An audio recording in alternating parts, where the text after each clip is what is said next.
Nakikita nyo ba yan? Maniniwala ba kayo na smartwatch yan?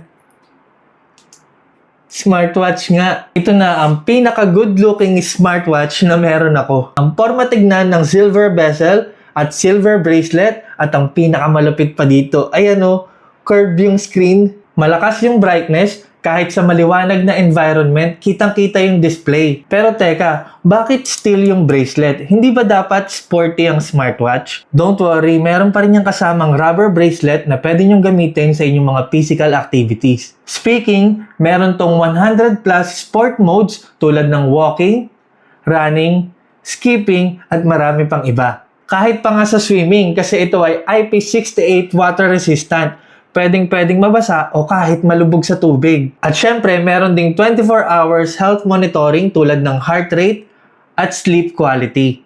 I-connect lang to sa iyong phone at pwede ka na ditong makatanggap ng message notifications at sumagot ng tawag. Pwede mo rin dito i-control yung music app mo para hindi ka na panay hugot ng phone. At ang laging tanong ng karamihan, yes, tumatagal ang battery life nito at pwede rin to sa Google Fit at Strava. Astig, di ba? Check out nyo na to sa link o kaya naman sa Yellow Basket.